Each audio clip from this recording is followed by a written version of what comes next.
নামাজ বা মিলাদ শেষে আমরা বলি আমাদের সওয়াবটুকু হয়েছে প্রথম সোনার মদিনায় পৌঁছাইয়া দাও, এটা ঠিক কিনা? ভাই আপনারা করেন, আমি ঠিক না বলে মার খাবো নাকি? না, আমি কোনো ঠিক বেঠিক বলি না, সব ঠিক। তবে আপনারা আমাকে সুন্নত জিজ্ঞেস করতে পারেন। এইখানে আমি বলতে পারি যে আমি গুনাহগার, আজ পর্যন্ত যা লেখাপড়া করছি সামান্য। রাসূলুল্লাহ সাল্লাল্লাহু আলাইহি ওয়াসাল্লামের ওফাতের পরে সাহাবী, তাবেঈ, তাবেঈন, আবু হানিফা, শাফিঈ, মালিক, আহমদ ইবনে হাম্বল, হাসান বসরি, জুন্নুন মিসরি, জুনায়েদ বাগদাদি রাহিমাহুমুল্লাহ তাআলা আজমাইন কেউ কোনো দোয়া কালাম পড়ে বলেছেন আমরা যা কিছু পড়েছি সোনার মদিনায় পৌঁছে দাও, এটা আমি পাইনি। 2 নম্বর কথা হলো, এখানে আরো কিছু আমার প্রশ্ন আছে। আপনারা ভালো কাজ করেন, আমাদের কোনো আপত্তি নেই, কিন্তু আমার প্রশ্ন হলো যে আমি যখন পড়ছি আমি মনে মনে নিয়ত করছি যে এই দরুদটা নবীর জন্য, নবীর জন্য আমরা 10 বার দরুদ পড়লাম। মনের নিয়ত আমার ছিল নবীর জন্য, পড়লামও নবীর জন্য। 10 বার পড়ার, প্রত্যেকবার পড়ার পরে বা 10 বারের পরে ফেরেশতারা তো ওটা নিয়ে নবীজির কবরে যায়নি, বসে আছে যে আমি হাত তুলে বলবো এরপরে যাবে। ঠিক আছে না?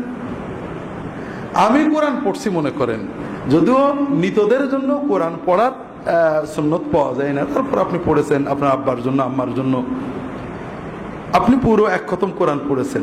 প্রতিদিনই বসেন যে আম্মার জন্য 1 খতম কোরআন পড়বো। প্রতিদিনই আল্লাহ আপনার অন্তরের কথা জানেন, জানেন না?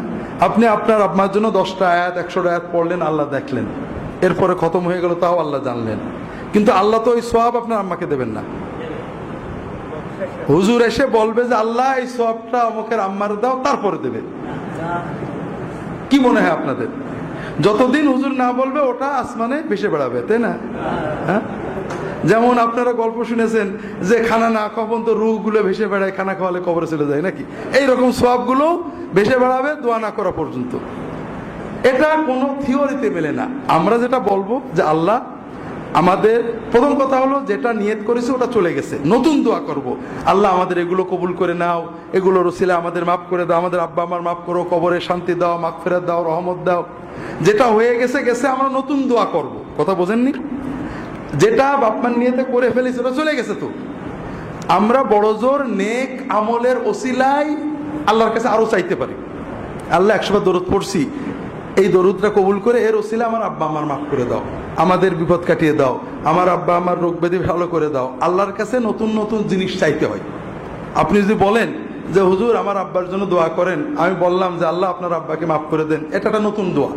আর আপনি যদি বলেন হুজুর আমি আব্বার জন্য 2 খতম কোরআন পড়েছি, আমার বকশে দেন, তার মানে হলো এতক্ষণ আপনার আব্বা আমা পাইনি, আমি না বললে পাবে না, এটা তো হইল না। এই জন্য আমি আমার পড়া মতো সুন্নতে পাইনি যে সাহাবী, তাবেঈন কেউ কোনো দোয়া কালাম দরুদ কোরআন পড়ে বলেছেন যে আল্লাহ এগুলো সব অমুক অমুকের পৌঁছে দাও, আমি পাইনি। আপনারা যদি কেউ পান আমার দেবেন যে সাহাবীরা এরকম করে বলেছেন, অথবা আবু হানিফা বা শাফিঈ, আহমদ, মালিক বলেছেন, আলহামদুলিল্লাহ, আমরা তখন তো শুরু করে দেবো ইনশাআল্লাহ।